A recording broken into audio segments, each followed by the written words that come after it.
তো এরপরে যেটা আছে সেটা হচ্ছে environmental degradation, hazard and management. এটা খুব ইম্পর্টেন্ট চ্যাপ্টার একটা, আর এখান থেকে অনেকে জানাই আছে জিনিসগুলো। কোথা থেকে কোশ্চেন গুলো আসে সেগুলো এখানে কভার করা আছে, আর কিছুই না। তো কি বললো এটা? এনভায়রনমেন্টাল ডিগ্রেডেশন অর্থাৎ পরিবেশের অবনমন। হ্যাজার্ড, হ্যাজার্ড মানে যে হ্যাজার্ডটা মেইনলি আমরা ক্লাইমেটোলজি ভালো করে পড়বো, এখানে হ্যাজার্ডটার সম্পর্কে অত ডিটেলস আর নাই, তো যে কোনো একটা জায়গায় পড়লেই হলো।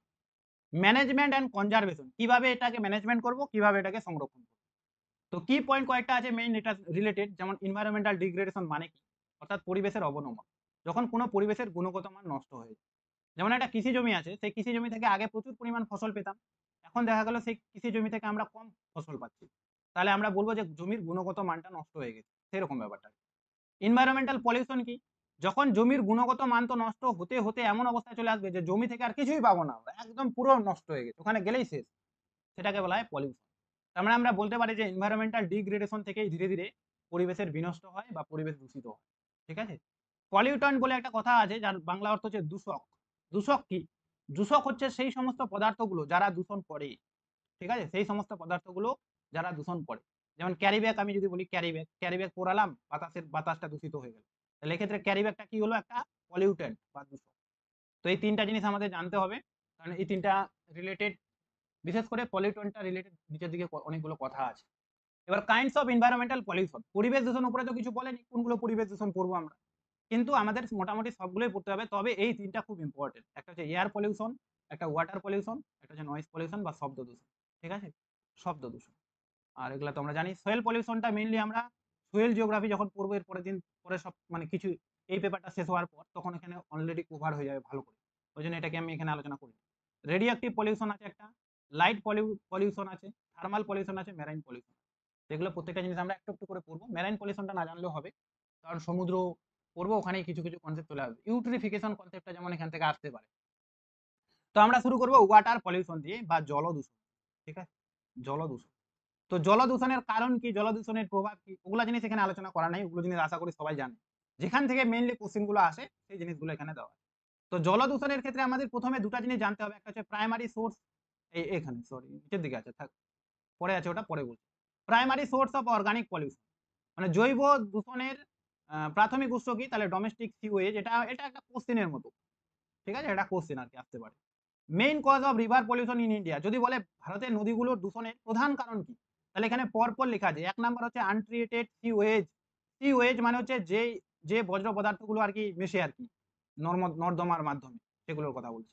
তারপরে এগ্রিকালচারাল রান অফ, এই যে আমরা কৃষি জমিগুলো আছে না, কৃষি জমিগুলোতে প্রচুর সার দিই, তো যখন বৃষ্টি হয় তখন সেই সার সেই জলটা তো বয়ে গিয়ে কোনো জায়গায় চলে যায়, তো কি হলো, সারগুলো চারিদিকে ছড়িয়ে গেল, ওটা। তো এগ্রিকালচারাল রান অফ হচ্ছে দ্বিতীয়। তারপর হচ্ছে আনরেগুলেটেড স্মল ইন্ডাস্ট্রি। তারপরে ৩ নাম্বার পয়েন্ট হচ্ছে ছোট ছোট ইন্ডাস্ট্রিগুলো। তাহলে সব থেকে নদীকে কে দূষণ করে? নর্দমা। ২ নাম্বার কে? কৃষি জমি। ৩ নাম্বার কে? ৩ নাম্বার হচ্ছে ছোট ছোট ইন্ডাস্ট্রিগুলো। এভাবে আমাদের কিন্তু মনে রাখতে হবে। ঠিক আছে? এখান থেকে একটা কোশ্চেন আসতে পারে। এবার এই দুটা থেকে আসে কোশ্চেন। ঠিক আছে? কি কোশ্চেন আসে?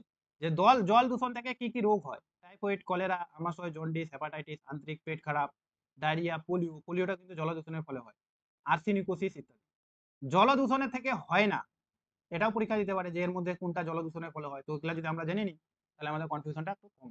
ডেঙ্গু হয় না, নিউমোনিয়া হয় না, টিবি হয় না। টিবির অনেক সময় ফুল ফর্মও দিয়ে দেয়, টিউবারক্লোসিস। ঠিক আছে? তো ওই জন্য দিয়ে দিয়েছি আমি। তো মনে রাখতে হবে এই ৩টা রোগ ছাড়া, ডেঙ্গু, নিউমোনিয়া আর টিবি, এই ৩টা কিন্তু জলদূষণ থেকে হয় না। এটাও যেমন মনে রাখতে হবে, ঠিক এটাও মনে রাখতে হবে জলদূষণ থেকে কি কি রোগ হয়। যেমন পোলিওটা যদি হুট করে দিয়ে দেয়, তাহলে অনেকেই কিন্তু কনফিউজ হয়ে যাবে আগে থেকে না জানা থাকলে। এবার এটার কথাই প্রথমে বলছিলাম, টাইপ অফ ওয়াটার পলিউশন। তো জল দূষণ না দুটা ভাবে হয়। কিভাবে হয়? একটা হচ্ছে পয়েন্ট সোর্স পলিউশন। পয়েন্ট মানে একটা নির্দিষ্ট পয়েন্ট থেকে দূষণ হচ্ছে। ঠিক আছে? যেটাকে আমরা আইডেন্টিফাই করতে পারবো এই যে ওই জায়গাটা থেকে দূষণ হচ্ছে, এরকম। আর নন পয়েন্ট সোর্স পলিউশন মানে কি, এটা সবথেকে মারাত্মক, যেটাতে আইডেন্টিফাই করা যাবে না। এখানে কয়েকটা উদাহরণ দেওয়া আছে, যে একটি নির্দিষ্ট উৎস থেকে আসে যা সহজে চিহ্নিত করা যায়, আর এটাকে সহজে চিহ্নিত করা যায় না। যেমন এটা আর কি অনেকটা এরকম করে, যে কেন্দ্রীয় অগ্নুৎপাত আর বিদার অগ্নুৎপাত আছে না, কেন্দ্রীয় অগ্নুৎপাত মানে একটা নির্দিষ্ট কেন্দ্র থেকেই হয়, আর বিদার অগ্নুৎপাত মানে অনেকটা জায়গা জুড়ে হয়, সেম ওরকম ব্যাপারটা। তো একটি কারখানার চিমনি বা নর্দমা থেকে নির্গত দূষণ, দেখা গেল একটা কারখানা খারাপ হয়ে গেছে, সেখান থেকে দূষণ নির্গত হচ্ছে, আর নদীর জলে মিশে গেল এরকম, তাহলে তো আমরা তো চিহ্নিত করলাম যে ওই জায়গাটা। This is called point source pollution. আর বৃষ্টির জল বা বরফ গলা জলের সাথে যখন দূষিত পদার্থ মিশে নদী, হ্রদ সমুদ্রে মিশে, যেমন একটা আগে বললাম আমি যে জমির মধ্যে আমি কিছু বীজ দিলাম, বৃষ্টি হলো, বৃষ্টির ফলে বৃষ্টির জলটা প্লাবিত হয়ে চারিদিকে ছড়িয়ে গেল, গোটা জায়গাটার মাছ মারা গেল, তাহলে এটাকে বলা হয় নন পয়েন্ট ইয়ে। কারণ এটা কোথা থেকে আসলে অ্যাকচুয়ালি বোঝা যাবে না। আর এখানে আমরা কি করবো, ওই পয়েন্টটাকে গিয়ে যদি বন্ধ করে দিই তাহলে কিন্তু পলিউশনটা নষ্ট হয়ে যাচ্ছে ধীরে ধীরে। তো এটাকে আইডেন্টিফাইও করা যাবে, এটাকে সহজে বন্ধ করা যাবে, এটাকে কিন্তু সহজে বন্ধ করা যাবে না। তাহলে এরকম পরীক্ষা আসবে কোশ্চিন যে নন পয়েন্ট সোর্স আর পয়েন্ট সোর্স কার সঙ্গে জড়িত। ঠিক আছে, তাহলে আমাদের বলতে হবে জল দূষণের সঙ্গে জড়িত। এখানে কয়েকটা উদাহরণ দেওয়া আছে পয়েন্ট সোর্সের, ফ্যাক্টরি, এগুলো নন পয়েন্টেরও কয়েকটা দেওয়া আছে। ঠিক আছে, তারপর চলে যাবো জল ও দূষক মিলে কি রোগ হয়। যেমন মার্কারি, মার্কারি মানে পারদ। ঠিক আছে?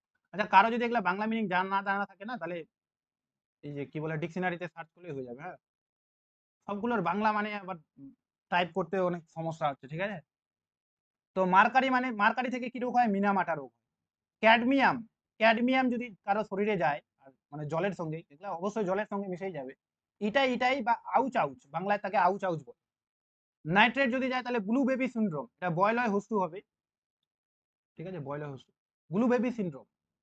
ফ্লুরাইড হচ্ছে ফ্লুরোসিস বা হলুদ দাঁত, অনেকের হলুদ দাঁত হয়ে যায় না, তাহলে ফ্লুরাইডের ফলে হয়। আর্সেনিকের ফলে এটা খুব পরীক্ষা আসে যে ব্ল্যাক ফুট রোগ বা স্কিন প্রবলেম হয়। আর আয়রনের ফলে হচ্ছে থ্যালাসেমিয়া। ঠিক আছে, থ্যালাসেমিয়া। তো এখান থেকে কোশ্চেন আসতে পারে, দেখেই মনে হচ্ছে কোশ্চেন আসে এগুলা। হ্যাঁ, এরকম। ড্রিঙ্কিং অ্যাবিলিটি অফ ওয়াটার, জলটা কখন পান করা উচিত, যখন তার পিএইচ ভ্যালু 6.5 থেকে 8.5 হবে। টিডিএস ভ্যালু, টিডিএস হচ্ছে এখন একটা নতুন ইনস্ট্রুমেন্ট, আগে আমাদের সময় ছিল না এগুলো।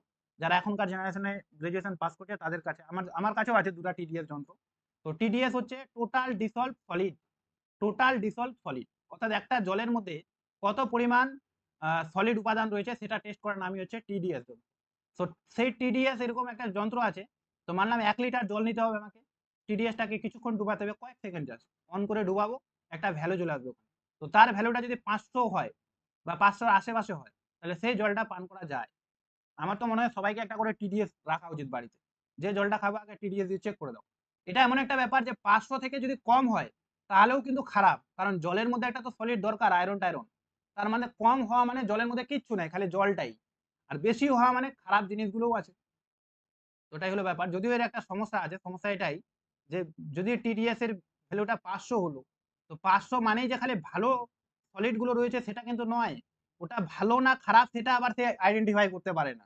যে মানলাম যে যে সলিড উপাদানগুলো আমরা খাচ্ছি সেটা আমাদের জন্য ভালো না আমাদের জন্য খারাপ, সেটা নির্বাচিত করবে না, খালি দেখাবে যে 500 আছে তার মানে এই জলটা খাওয়া যাবে। তো এটা একটা সমস্যা, যদিও ওগুলো পরের ব্যাপার। তো আমাদের মনে রাখতে হবে টিডিএস ভ্যালু 500 মিলিগ্রাম পার লিটারের মধ্যে যদি হয় তাহলে মনে রাখবে। এটাই দুটা ইম্পর্টেন্ট, আর এগুলো অতটা আসে না, কেউ চাইলে পড়ে নিতে পারো। ঠিক আছে, এই দুটাই মোস্ট ইম্পর্টেন্ট, পিএইচ আর টিডিএস। পিএইচটা তো খুবই ইম্পর্টেন্ট, 6.5 8.5 এর মধ্যে হলে তবে সেটা ড্রিঙ্ক করার উপযোগী। এবার চলে আসবো আমরা এয়ার পলিউশন, যার বাংলা অর্থ হচ্ছে বায়ু দূষণ। ঠিক আছে, এখান থেকে প্রচুর কোশ্চেন আসে। তো বায়ু দূষণটা কি, তো বায়ু দূষণেরও আবার ভাগ আছে, একটা ইনডোর পলিউশন একটা আউটডোর পলিউশন। ইনডোর পলিউশন মানে ঘরের ভিতরে, ঠিক আছে, আর আউটডোর পলিউশন মানে বাইরে। তো আউটডোর পলিউশনকে আমরা অনেক ভাবে ভাগ করতে পারি, যেমন ন্যাচারাল প্রাকৃতিক কারণে যদি হয়, যেমন আগ্নেয়গিরির অগ্নুৎপাত তো হবেই। ঠিক আছে, দাবানল তো হবে, এগুলো তো প্রাকৃতিক কারণ, তো এর ফলেও তো প্রচুর পরিমাণ হচ্ছে বায়ু দূষণ হচ্ছে। অ্যানথ্রোপোজেনিক মানে মানুষের কারণে, গাড়ি ঘোড়া কলকারখানা এগুলা থেকে। মোবাইল মানে হচ্ছে চলভাস, মানে চলমান কোনো কিছু থেকে, যেমন একটা বাস তো এক জায়গায় দাঁড়িয়ে থাকে না, চলে। ট্রেন, তারপরে হচ্ছে এরোপ্লেন আর কি, সরি। তো এগুলো জাহাজ, এই চলমান জিনিসগুলো থেকে যে দূষণটা হয় সেটাকে বলা হয় মোবাইল। স্টেশনারি মানে যেটা একটা নির্দিষ্ট জায়গায় দাঁড়িয়ে হয়। ঠিক আছে, যেমন একটা ফ্যাক্টরি থেকে যে দূষণগুলো হয়তো আর চলতে পারবে না। তো এগুলো জিনিস আমরা দেখলাম একটু পরে। এখানে উদাহরণগুলো দেওয়া আছে। ইনডোর পলিউশন, ইনডোর পলিউশন মানে যেমন কেউ দেখা গেল বাইরে যাচ্ছে না, কথার কথা, ঘরের ভিতরে সারাদিন থাকছে, যারা মানে যারা হাউস ওয়াইফ তাদের ক্ষেত্রে এটা হয়। আর তাদের বাড়ির ভিতরে টাইলস আছে, তাহলে তার সেই টাইলস থেকে কিন্তু একটা গ্যাস নির্গত হয়, যার নাম হচ্ছে র্যাডন গ্যাস। সেটা কিন্তু ফুসফুসে ক্যান্সারের জন্য দায়ী। ঠিক আছে, সেটা আমাদের মনে রাখতে হবে যে র্যাডন গ্যাস কোথা থেকে নির্গত হয় বা টাইলস থেকে কোন গ্যাস নির্গত হয়, ফুসফুসে ক্যান্সারের জন্য দায়ী র্যাডন গ্যাস, এটা মনে রাখতে হবে। তারপর আউটডোর পলিউশন, যেমন ন্যাচারাল আমি বললাম ভলকানোস, ফরেস্ট ফায়ার ইত্যাদি।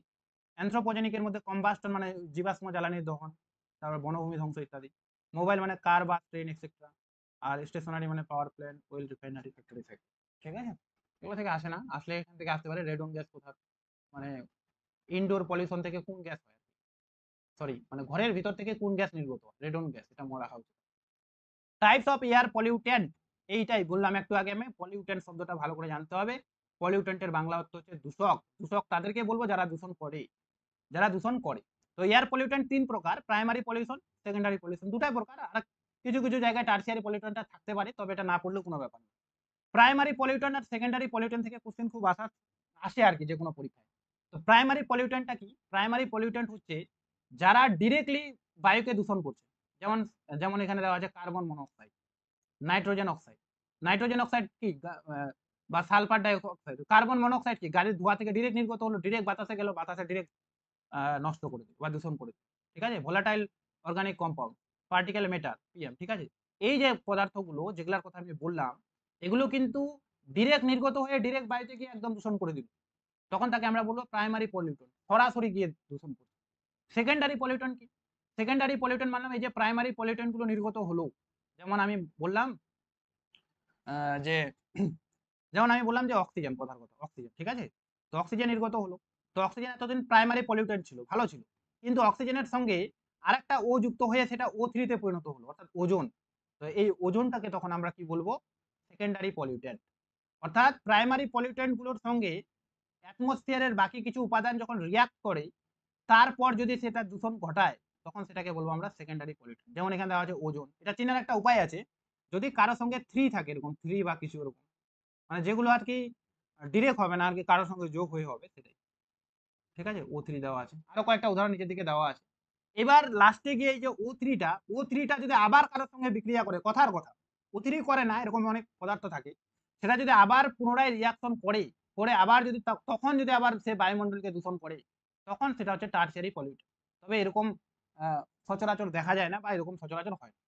প্রাইমারি পলিউটেন্ট সরাসরি করবে, সেকেন্ডারি পলিউটেন্ট যেটা প্রাইমারি পলিউটেন্ট হলো সেটা অন্য কারোর সঙ্গে বিক্রিয়া করার পর তারপর বায়ুকে দূষণ করবে, সেটাকে বলা হয় সেকেন্ডারি পলিউটেন্ট বা দ্বিতীয় দূষক, মাধ্যমিক দূষক আর কি। প্রাথমিক তো প্রাইমারি তো মানে প্রাথমিক দূষক, আর সেকেন্ডারি মানে মাধ্যমিক দূষক। এখানে দিয়েছি আমি ছবিটা, এখানে এগুলা কিন্তু একদম মুখস্থ করতে হবে, এগুলা একদম যাতে মুখস্থ করে সবাই। ঠিক আছে? যেমন CO, SO2, NO, CO2, এরকম এগুলা সব হচ্ছে প্রাইমারি পলিউটেন্ট। আর এগুলো প্লাস বায়ুমণ্ডল মিলে তৈরি হলো কি এই যে SO3, 3 থাকলে ওটা ওটা সেকেন্ডারি পলিউটেন্ট হওয়ার বেশিরভাগ চান্স। HNO3, 3, ঠিক আছে বললাম যেটা আমি। H2SO4, 4, 3 এগুলা থাকলেই একদম ওটা ইয়ে হবে। O3, NO3, SO4, এই যে এগুলো হচ্ছে সব সেকেন্ডারি পলিউটেন্ট। প্রাইমারি পলিউটেন্ট সরাসরি গিয়ে দূষক করলো, এরা আবার কারোর সঙ্গে বিক্রিয়া করে তারপর অন্য পদার্থে পরিণত হলো, সেগুলোও দূষণ, তখন সেটা হলো সেকেন্ডারি পলিউটেন্ট। কারো কোনো সমস্যা আছে এতদূর? তাহলে নেক্সট এবার পড়ছি হচ্ছে source of air pollution and impact. তো নাইট্রোজেন অক্সাইড আমরা জানি কোথা থেকে আসে, নাইট্রোজেন সার রাসায়নিক শিল্প থেকে। ব্রঙ্কাইটিস, নিউমোনিয়া, ফুসফুসের প্রদাহ, এগুলো রোগ হয়, মুখস্থ করতে হবে এগুলো। কার্বন মনোক্সাইড কোথা থেকে আসে? জীবাশ্ম জ্বালানির দহনের ফলে, গাড়ি টাড়ির ধোঁয়া থেকেও হয় অনেক সময়। হিমোগ্লোবিনের পরিমাণ কম হয়, মাথা ঘোরা, ঘুম ঘুম ভাব, শ্বাসকষ্ট, এগুলো রোগ হয়। ঠিক আছে? সালফার ডাই অক্সাইড কোথা থেকে আসে? অগ্নুৎপাতের ফলে হয়। তারপর যে সালফিউরিক অ্যাসিড কারখানা থেকে নির্গত হয়, এটা হচ্ছে ফুসফুসে ক্যান্সার, হাঁপানি, ব্রঙ্কাইটিস, চোখ জ্বালা। উদ্ভিদের নেক্রোসিস আর ফ্লুরোসিস রোগ হয়। নেক্রোসিস আর ফ্লুরোসিস রোগটা আমরা খুব ভালো করে সোয়েল জিওগ্রাফিতে পড়ব। ঠিক আছে? এবং এখানে জাস্ট মুখস্থ করে নেব। ঠিক আছে? বায়ুতে ভাসমান কণিকা, যাদেরকে বলা হয় সাসপেন্ডেড পার্টিকেল ম্যাটার, SPM, মানে বায়ুতে কিছু পরিমাণ কণিকা ভেসে বেড়ায়, সেগুলো কিন্তু বায়ুকে দূষণ করে। আর সেই কণিকাগুলো কোথা থেকে আসে? সামুদ্রিক লবণ থেকে, ধূলিকণা থেকে, অগ্নুৎপাত কেন্দ্র থেকে, তাপ বিদ্যুৎ কেন্দ্র থেকে ইত্যাদি।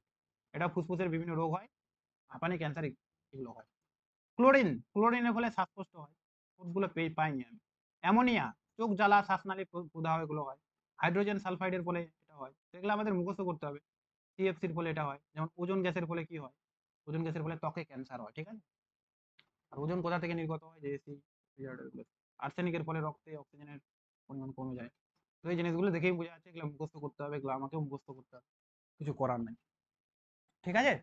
এবার গভর্নমেন্ট ইনিশিয়েটিভ, অর্থাৎ ভারত সরকার এই বায়ু দূষণকে রোধ করার জন্য কতগুলো পদক্ষেপ নিয়েছে, তার মধ্যে একটা থেকে পরীক্ষায় কোশ্চেন আসে, সেটাই আমি এখানে আলোচনা করেছি। একটা হচ্ছে national air quality monitoring system, national ambient air quality standard, system of air quality and weather forecasting, Bharat stage norm, মানে BS6। এখন যে গাড়িগুলো বেরোচ্ছে না বাইকগুলো, তো BS6 এর গাড়ি বলে না, তো BS6 এর গাড়ির কথা অর্থ হচ্ছে সেখান থেকে ধোঁয়া কম নির্গত হবে, বাইকে কম দূষণ। তো এটাও কিন্তু একটা ভারত সরকারের পদক্ষেপ। ঠিক আছে? এরকম পরীক্ষা অনেক সময় দিয়ে দেয়, এর মধ্যে কোন গাড়ি কোনটি বায়ুকে দূষণ করে, তো BS6 যেটা হবে সেটা দূষণ করবে। তো এর মধ্যে যে 1 নাম্বারটা আছে যেটা national air quality index NAQI, এখান থেকে বর্তমানে কোশ্চেন আসছে। ওইজন্য এটা আমি ভালো করে একটু আলোচনা করেছি। এই জিনিসগুলো না মনে রাখলেও হবে।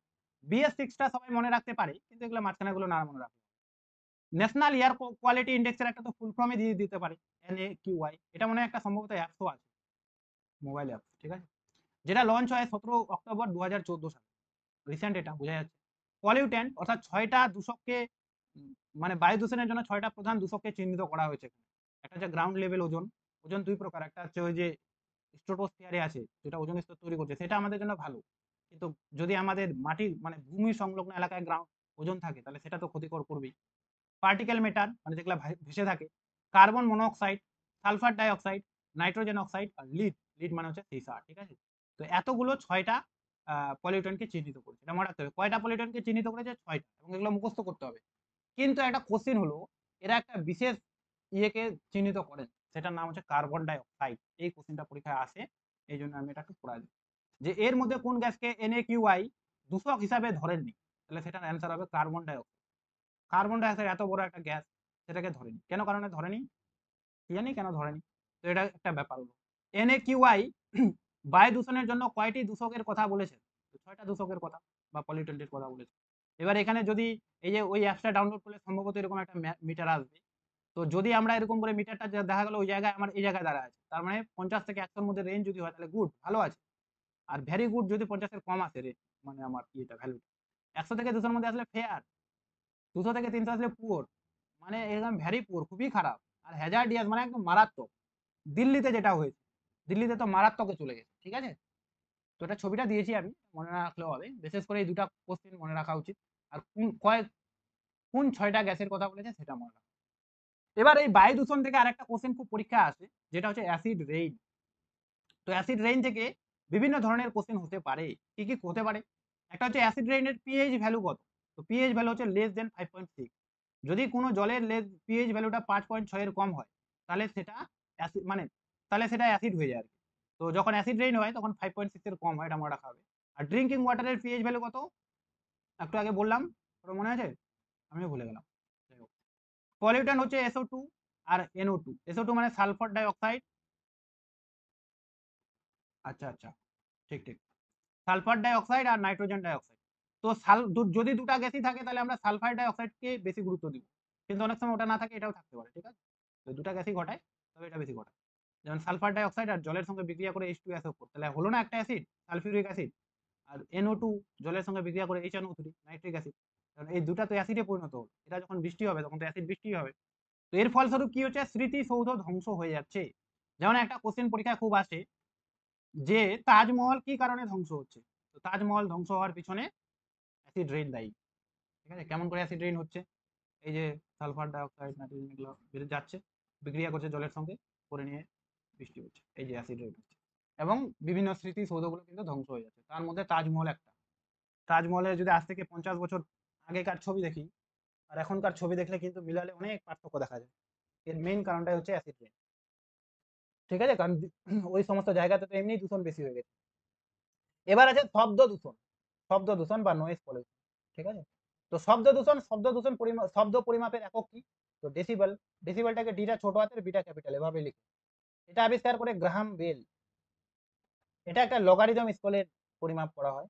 আর according to environmental protection rule, permitted noise level 75 decibel, মানে 75 ডেসিবেল পর্যন্ত ছাড় দেওয়া হয়েছে ভারতবর্ষে এখন বর্তমানে।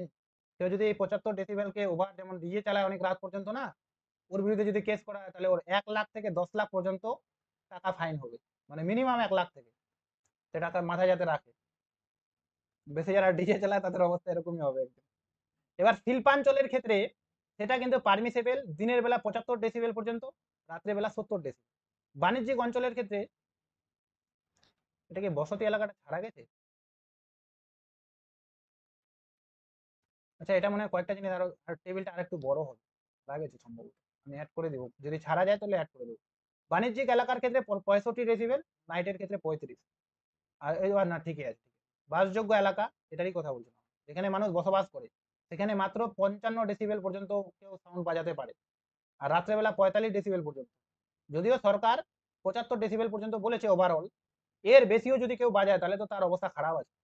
শব্দবিহীন অঞ্চল যেখানে 50, আর দিনের বেলা 40। এগুলো আমাদের মুখস্থ করতে হবে, কিছু করার নাই। দিয়ে দিতে পারে যে শিল্পাঞ্চলে দিনের বেলা আহ মানে কি বলে যে সাউন্ড লেভেল কত দূর পর্যন্ত পারমিসেবল আছে। পারমিসেবল মানে হচ্ছে আর কি পারমিশন দিয়েছে 75 ডেসিবেল পর্যন্ত। সবটা মুখস্থ করতে হবে, এগুলো কিছু নাই আর।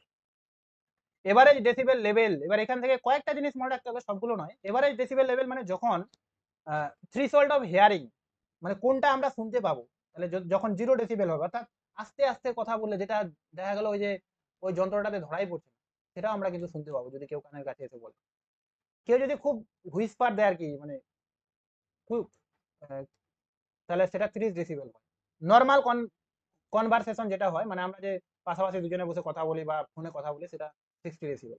Loud singing 75 decibel. অটোমোবাইলে এত এত সাউন্ড পর্যন্ত হয়, এটা কিন্তু পারমিসেবল নয়, এটা হয় আর কি।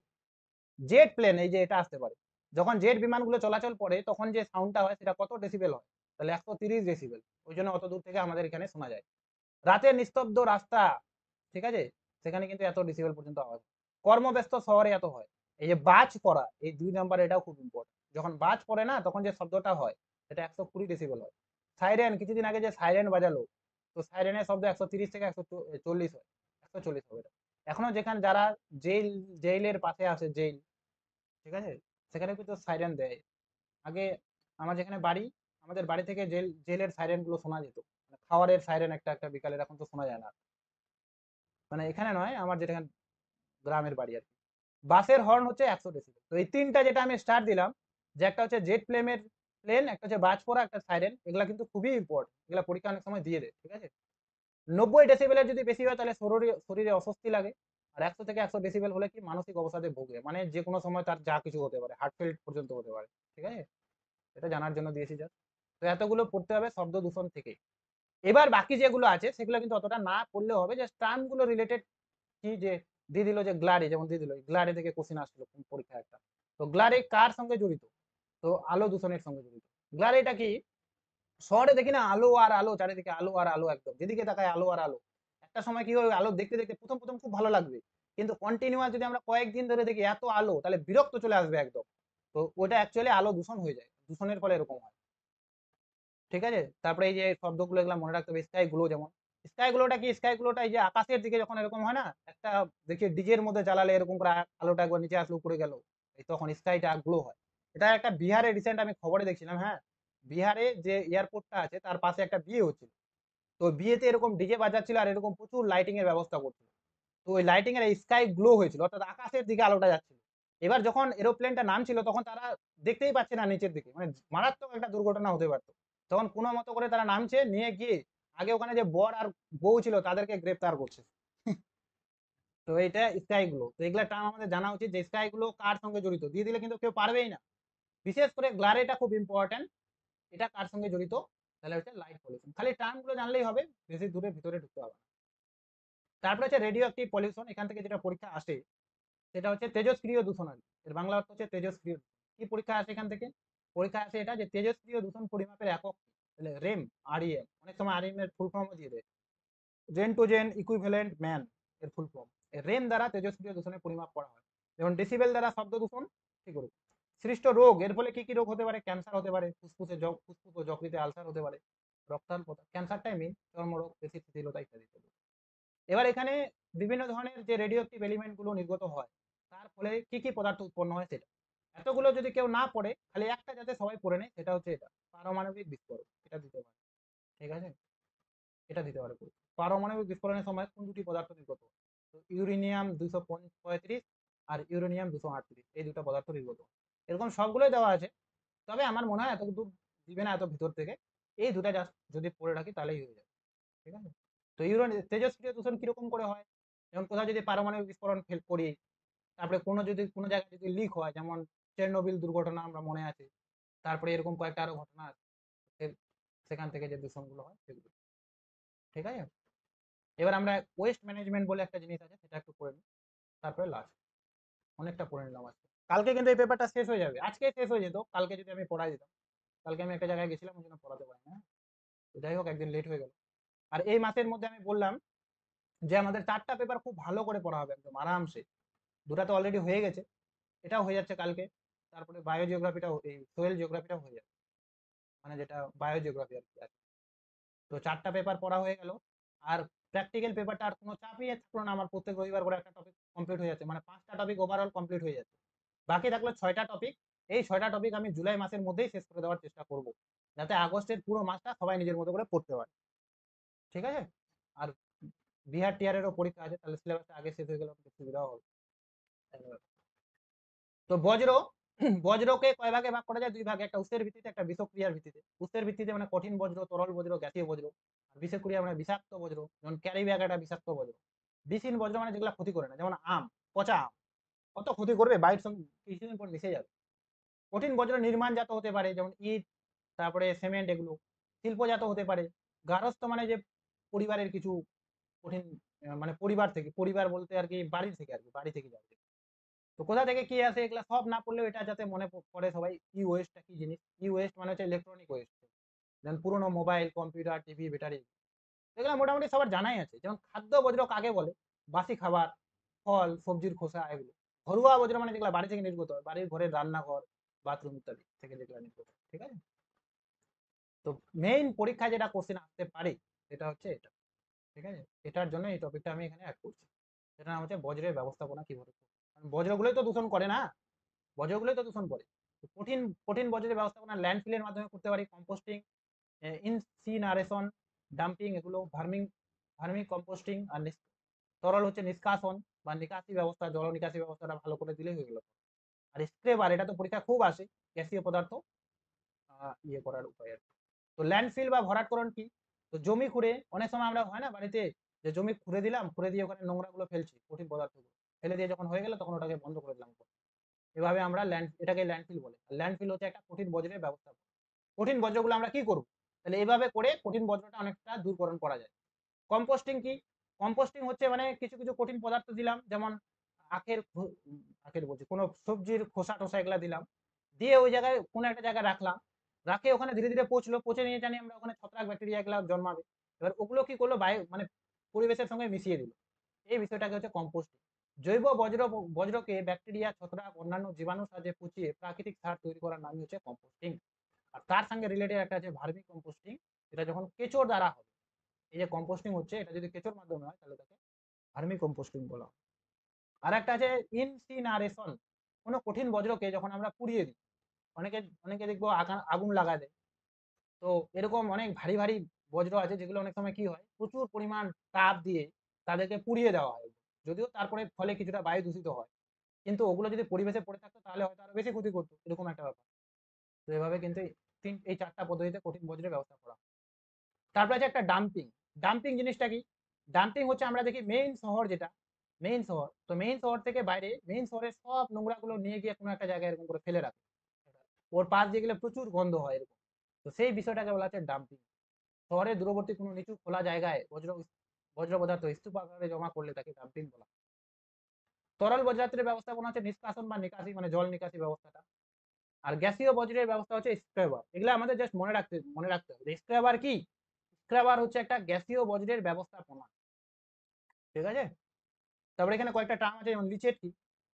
লিচেট হচ্ছে এরকম যে কোনো জায়গায় যদি দূষিত হয়ে যায়, তার উপর যদি বৃষ্টির জল পড়ে, তাহলে সেই বৃষ্টির জলটা কি সেই দূষিত জায়গার তা থেকে, মানে বৃষ্টির জলটা তার সঙ্গে মিশে বাড়ির চারিদিকে ছড়িয়ে যাবে, এরকম যেদিকে যাবে সব দিকে দূষণ করে দেবে। এই বিষয়টাকে বলা হয় লিচেট। তাহলে বৃষ্টির জলে আবর্জনা ফেলার মাঠ ধুয়ে জলাশয় বা ভৌমজলে মিশে এই ময়লা আবর্জনা ধোয়া জলকেই লিচেট বলা হয়। যেটা মনে পড়ে সবাই। এই বজ্রটা খুবই important, TV, computer, mobile, electronic জিনিসগুলো থেকে। যেটা ইউট্রিফিকেশন আমি বললাম, যে অনেক সময় কি হয়, যেরকম কোনো জমিতে আমরা মানলাম রাসায়নিক সার দিয়েছি, ঠিক আছে? তো যখন বৃষ্টি হয়ে দেখা গেলো জল ওই জায়গাটা প্লাবিত হয়ে গেল, তখন সেই রাসায়নিক সারটা ধুয়ে গিয়ে এরকম করে কোনো একটা পুকুরে গিয়ে পড়লো। এবার পুকুরে যেহেতু রাসায়নিক সারটা চলে গেল, ফলে ওই জায়গায় ওখানে প্রচুর পরিমাণে শৈবাল সাম্রাজ্য হয়ে যাবে, একদম প্রচুর কচুরি পানা টানা জন্মাবে। এই বিষয়টাকে কিন্তু ইউট্রিফিকেশন বলা হয়। ঠিক আছে? প্রচুর কচুরি পানা জন্মা যাবে। সি ওয়েস্টটা কি? সি ওয়েস্টটা, যেটা বাংলা অর্থ ছিল SEWAGE এর আগে, কলকারখানা থেকে নির্গত ময়লা জল।